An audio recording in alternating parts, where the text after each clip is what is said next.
Oi, pessoal, Sérgio Hart, da Cena Digital, mais uma entrevista da série Transformação Digital, Startups em Cena.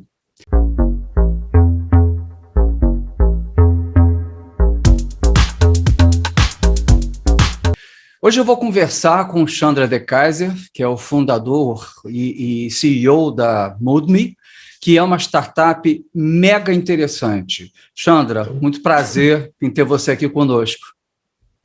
O prazer é meu, Sérgio, grande prazer, e vem mais saudade ainda do Brasil com esse confinamento. Eu estaria com muito prazer no Brasil, no seu estúdio, mas enfim, tem Zoom, né? É isso aí, muito obrigado. Bom, se você ainda não assinou o canal, por favor, considera, dá o seu like, deixa seu comentário e não esquece também de apertar o sininho para que você possa acompanhar todos os novos vídeos que a gente fizer com os líderes de transformação digital. Eu vou falar um pouco para vocês da Moodme, para vocês conhecerem que bacana que é essa empresa. A visão da Moodme é trazer inteligência emocional para as experiências digitais, né? A Moodme ela oferece o que a gente chama de Emotion Analytics, ela oferece soluções de inteligência artificial e realidade aumentada facial, né, que respeitam a privacidade e a ética by design, que é um conceito bastante recente sobre privacidade e tem muito a ver com a nossa LGPD aqui no Brasil. A Moodme ela já tem mais de 80 clientes, como a FIFA, Qatar Airways, AT&T, Gucci, Stanford e a Glaxo, né? A Moodme ela tem 2 patentes registradas nos Estados Unidos, e ela foi financiada inicialmente pelo Qatar Development Bank. A Moodme tem parcerias também em pesquisa e desenvolvimento com as universidades do Texas e a Universidade Humans, que se chama. E vou falar um pouco para vocês também do Chandra, né? Chandra é belga e ele fala 6 línguas, inclusive a língua portuguesa, que nós vamos ter aqui o prazer de estar conversando com ele, né? Ele já viveu nos Estados Unidos, no Brasil, no México, na Itália, na Inglaterra e Luxemburgo. O Chandra, ele é engenheiro físico nuclear, com mestrado em ciência da computação e relações internacionais. O Chandra, como eu falei, ele é co-founder e CEO da Moodme e, hoje em dia, ele vive entre o Texas e a Europa numa vida bastante atribulada, né? Chandra, muito prazer de novo em ter você aqui com a gente. E eu queria começar te perguntando o seguinte: da onde que vocês viram, qual foi a oportunidade de negócio que vocês visualizaram para criar a Moodme? Sim, excelente pergunta e obrigado pela introdução, Sérgio. Então, eu acho que foi um encontro com empreendedores gênios da inteligência artificial, 2 romanos, professores de universidade, e a gente queria melhorar a humanidade, a humanização das experiências digitais, né? É uma questão de dar inteligência emocional aos computadores, né? Eles têm QI, né, são capazes de fazer algoritmos complexos, mas não entendem o ser humano como pessoa emocional. Então, a gente achava que tinha uma oportunidade em melhorar esse tipo de interação homem-máquina, se podemos falar. Em termos de oportunidades, vou lhe confessar, no início não era what's the problem, what's the solution. A gente se apaixonou com a combinação da alta tecnologia, de entender a face, ou também de modelizar, de criar avatar. Mas a gente, no início, não tinha um caso de uso bem concreto. Agora, hoje, claro que tem oportunidades enormes em marketing e comunicação, né? O que você mencionou com os clientes nossos da Glaxo, da FIFA, é comunicação emocional, mas também o lado de entender a face, né, para casos de uso de saúde, de educação, de work from home, work from Zoom, são enormes, né? Saúde mental, então as oportunidades não faltam. Legal. E você pode explicar para a gente como é que funciona o aplicativo? Sim, então, também para esclarecer, o Moodme, na verdade, não é um aplicativo usuário final, são componentes de software especializados, né, que podem ser combinados para criar experiências digitais. São componentes de realidade aumentada, né, para criar avatar, filtros de realidade aumentada, que nem o Snapchat, mas numa caixinha de ferramenta aberta, tem a análise emocional, né, que você mencionou, que é o produto foco da empresa, que é entender as emoções com alto nível de sutileza, né? Não é feliz, triste, né? É 7 emoções, cada uma medida numa escala de 0 a 100. No background você vê o nosso software, ele vai medir feliz, surpresa, brabo, triste, disgust, enfim. Sim, só para finalizar, então, temos a análise de emoção, a personalização com a realidade aumentada, temos também a detecção de idade, de sexo e de etnicidade. Então, é uma questão de entender o estado emocional da pessoa e também entender quem é a pessoa, né? Então, categorização demográfica. E também reconhecimento facial no sentido de identificação. O produto, o que a gente faz, tudo roda dentro de um smartphone da vida, até mid-range, né? Não tem que ser no último iPhone, no Samsung Galaxy. Então, o produto, ele analisa a face localmente, né? No computador, no PC, Windows, Macintosh, ou no smartphone do usuário, sem nunca enviar a face do usuário no cloud, numa plataforma nuvem, né, no API de um Microsoft, Google, Amazon da vida, né? Então, por isso você mencionou justamente, né, a Privacy by Design e Ethics by Design. Privacy by Design é isso, a gente nunca armazena as faces dos usuários, mas analisa e extrai dados únicos e anonimizados sobre as pessoas. Entendi. E quais seriam os segmentos? Na realidade, eu não consigo pensar em nenhum segmento de negócio onde isso não funcionaria. Mas eu gostaria que você me dissesse quais são aqueles segmentos de negócio que vocês tinham em mente quando desenvolveram a solução. Sim, então, bom, uma coisa é entender as emoções, outra coisa, o que a gente faz com isso, né? Então, a gente fala por isso de actionable engagement insights, né? Entender o engajamento das pessoas é uma coisa, o que a gente faz com isso? Então, a gente tem toda uma parte do produto que é analisar todos os dados, né? Que são dados numéricos, a gente não memoriza as faces, mas os dados numéricos das emoções, das 7 emoções que mencionamos, ser capaz de entender, por exemplo, o desenvolvimento de reuniões de trabalho, né? Que o work from home tem impactado o planeta inteiro, né? Fomos jogados sem advertência no teletrabalho, né? Então, ser capaz de entender que os estados de ânimo dos colegas, né? Talvez problemas de saúde mental, de depressão ou de estresse. Lógico, a gente analisa as imagens das pessoas, isso requer que as pessoas, quando fazem uma videoconferência, com a câmera ligada, né? Que não é o caso de todos, né? Porque às vezes as pessoas querem a privacidade completa, mas para um manager ter contato com o time, ou os times mesmos podem ter uma comunicação mais rica, é claro que sempre melhor, pelo menos não sempre, mas em geral, de ter a câmera ligada. Então, as pessoas podem capturar dados sobre o desenvolvimento das reuniões. E também, uma vez que a gente agrega isso ao nível de uma empresa, você tem dezenas, centenas de managers, de times, e poder medir como é o desempenho de um manager em relação aos outros, né, ver qual é o 20% do top management em termos de engajamento de time, ou o bottom 20%, né, nem que seja para detectar as boas práticas dos melhores e repassar para os outros, né? Porque todo mundo não nasceu para ser manager, e ainda menos manager no mundo de remote working. Então, são insights que permitem às empresas de ter uma workforce mais feliz, mais engajada, e ter managers com o melhor desempenho, né, e produtividade no final. Também felicidade leva a produtividade, né? E hoje vocês têm clientes, né? Vocês têm exemplos assim concretos, cases, baseados em que indústria? Pelo que eu estou vendo, é educação, esporte, né? Que mais? Sim, então, esporte mais a realidade aumentada, que é marketing experiencial, né? Que são esses filtros de realidade aumentada que podemos deixar de lado porque não é o foco da empresa. É um carro-chefe dos anos anteriores. Hoje, o nosso novo produto, que a gente chamou de V-Motions, né, que capta as emoções dos participantes nas reuniões de videoconferência, estamos utilizando eles agora em 15 clientes nos Estados Unidos e na Europa.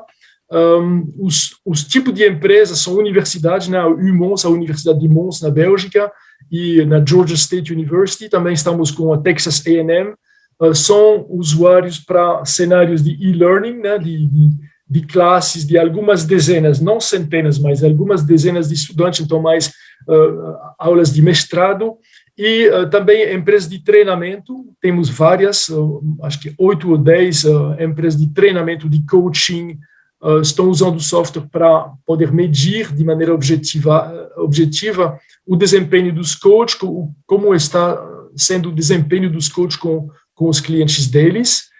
E, finalmente, temos também empresas que estão usando o nosso software para testar a qualidade das apresentações de vendas, né, para captar o engajamento não da pessoa que fala, mas mais da audiência, em termos de criar uma relação positiva dentro de uma videoconferência. Eu acho interessante isso que você está falando, porque uma das pessoas com quem eu conversei sobre a sua solução, ela achou interessante, por exemplo, a combinação das informações, da emoção com a produtividade.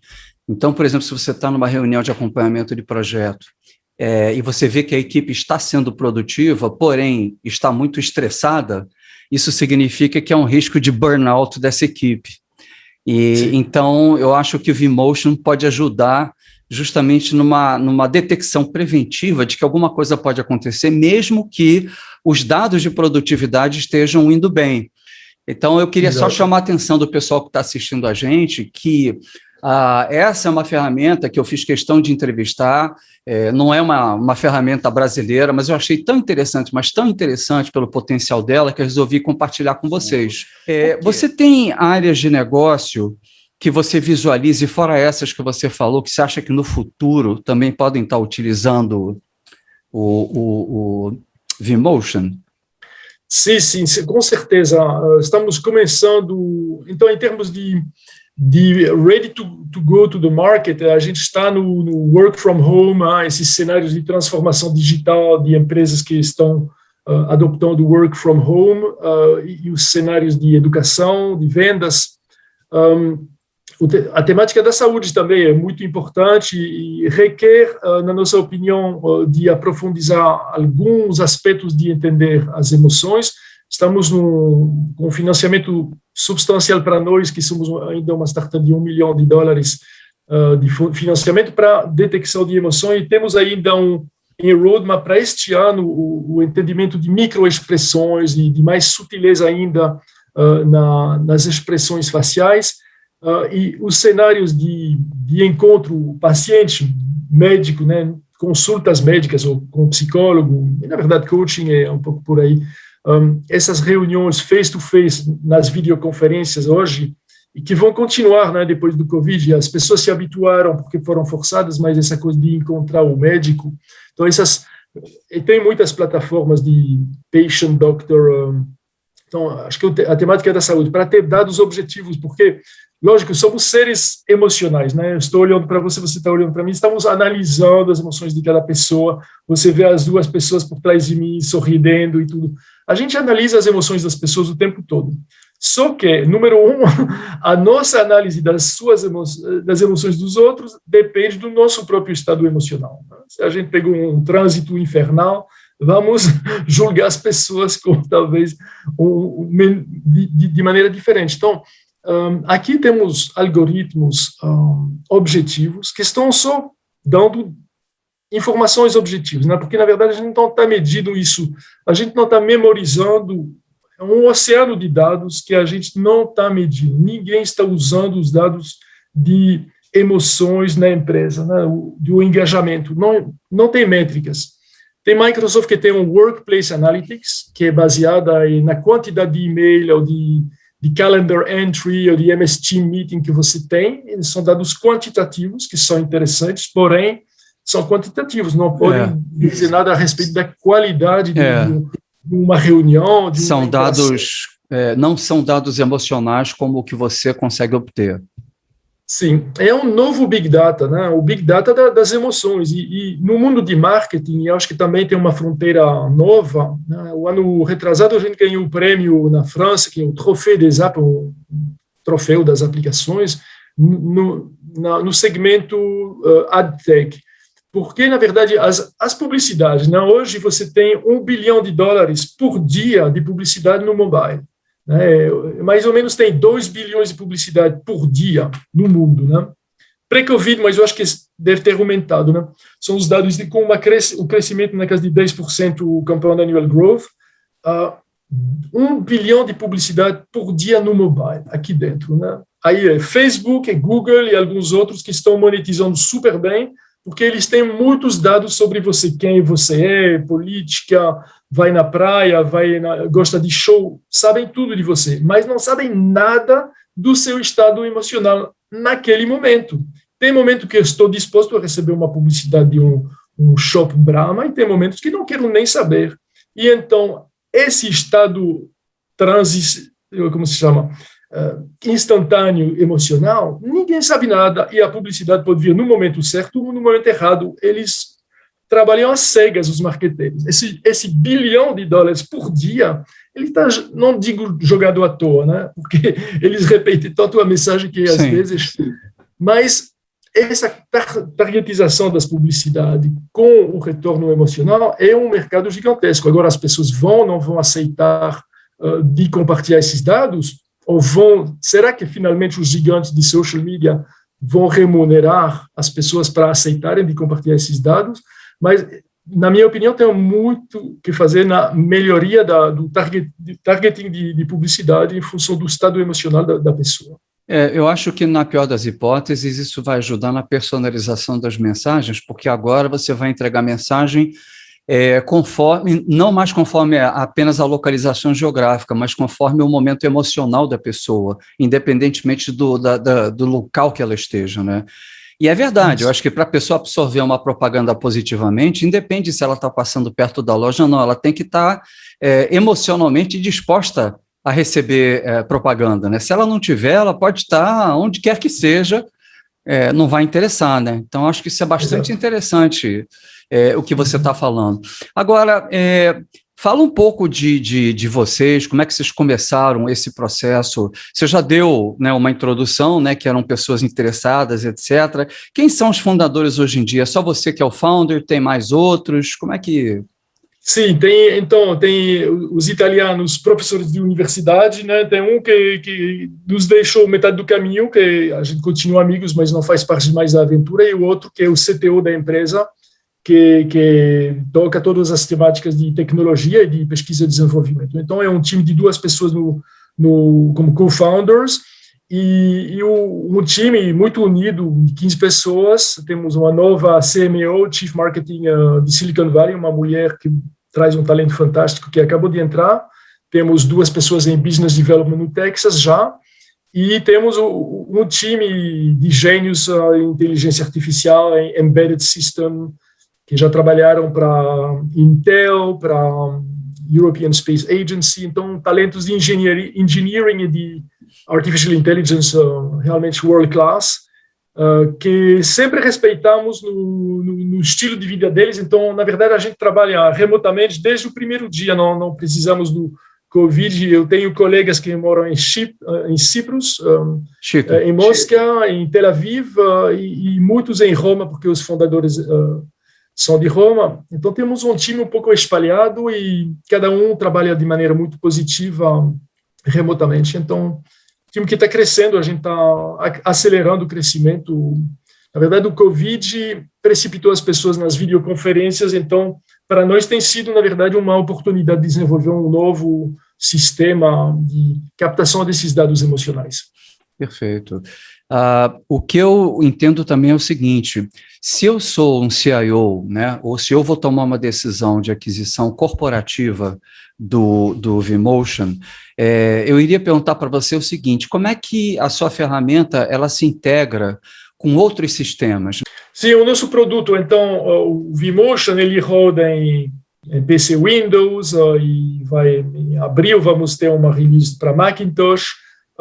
Estamos já com Non-Disclosure Agreement com o Cisco WebEx e com o Dialpad para integrar o nosso produto dentro do sistema de videoconferência deles.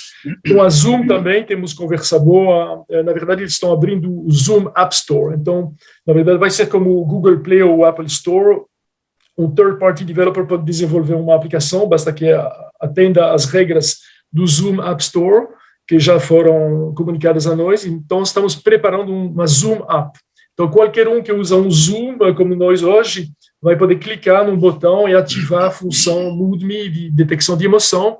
E, então, em termos de back-end, nós temos uma arquitetura, né, front-end para captar os dados do rosto, né, e back-end para ter todo o Data Analytics, Data Visualization, que usa um sistema de Business Intelligence, e também que pode exportar com API os dados para o Business Intelligence que o nosso cliente corporativo quiser. Então, isso significa, por exemplo, que se eu sou uma empresa de e-commerce e quero não só acompanhar como que o meu cliente está navegando, né, mas as reações que ele está tendo em relação a cada página que ele está visitando, eu consigo integrar essa solução, por exemplo, com o e-commerce, para complementar a jornada do meu consumidor, por exemplo. Seria possível isso? Bom, tem que ter a câmera ligada, né? Porque, sim, na verdade, nós estamos analisando, sim, exatamente, já estamos conversando com um e-commerce muito grande na Espanha, da Telefônica, na verdade, sobre esse caso de uso, né? De como criar uma user journey mais interessante. Então, evidentemente, dando um incentivo ao usuário, né? Nem que seja através de promoções ou de cupom, para que ele ou ela aceita de ser analisada, né? De maneira totalmente anonimizada, né? A gente, como eu já falei, mas gosto de repetir, a gente nunca memoriza as faces dos usuários, só captar a intensidade daquelas 7 emoções que a gente mede, né? Mas isso já dá um feedback interessante para qualquer site, para qualquer aplicativo. Com certeza. O que a gente tem normalmente nas arquiteturas das empresas são sistemas de CRM, né, de Customer Relationship Management, onde você normalmente tem os dados da pessoa, dados cadastrais, o que ela comprou, por onde ela comprou, quando ela comprou, e você daqui a pouco vai ter, né, uns campos ali, as informações adicionais de o que ela sentiu quando ela comprou, ou o que ela sentiu antes de comprar, né, que resultou numa compra, né? Então, eu acredito que no futuro isso faça parte da gestão de relacionamento com o cliente, né? A emoção vai passar a fazer parte desse conhecimento, né, da jornada, né? Sim.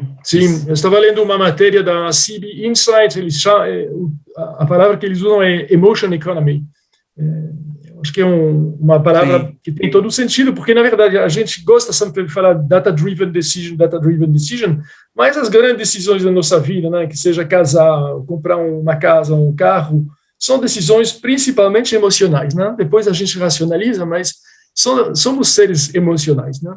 Então, entender as emoções das pessoas pode ser feito de maneira não intrusiva como a gente faz, e pode enriquecer muito o relacionamento com o cliente, né? Perfeito. Chandra, estamos chegando aqui ao final da entrevista. Você gostaria de fazer alguma observação adicional?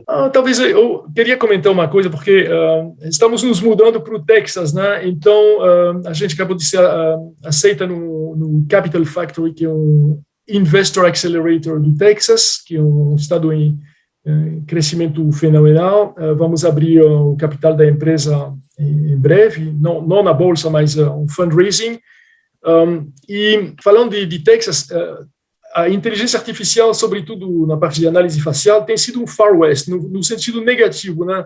As pessoas fazem copiar-colar, mas copiar-colar de centenas de mil de faces de pessoas. Então, essa coisa de ethics by design, falamos de privacy by design, ethics by design. Então, nós, na época, não estávamos ainda no ramo de Emotion Analytics, mas quando entramos nesse mercado, criamos os nossos bancos de dados de faces e para não fazer isso da maneira Far West, para se assegurar que você tem realmente direito de usar as faces para aquele purpose, que é criar neural networks, produtos de inteligência artificial, todo um aspecto jurídico também, que a gente fez, e agora hoje temos alguns databases de faces super balançados em termos de grupos étnicos, bem balançados, em termos de gêneros também perfeito, idade, mais difícil obviamente ter dados de crianças jovens, pelos problemas de pedofilia, ter acesso a grandes bancos de dados de crianças é difícil.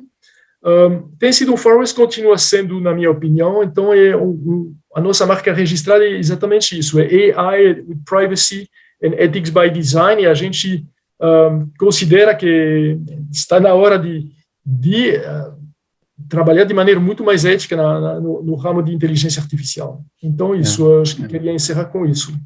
Chandra, muito legal o teu produto, muito prazer também em estar conversando aqui com você. Espero também que vocês tenham gostado. Eu acho que é uma oportunidade ímpar a gente conhecer esse tipo de tecnologia e mais ainda ímpar o fato do co-founder falar português, né, dentre as 6 línguas que ele fala, né? Não é sempre que a gente vai conseguir uma pessoa assim. Então, queria agradecer muitíssimo ao Chandra e me despedir de vocês aí que estão assistindo. Não se esqueçam aí, se você ainda não assinou o canal, de considerar, e até o nosso próximo vídeo aí. Muito obrigado.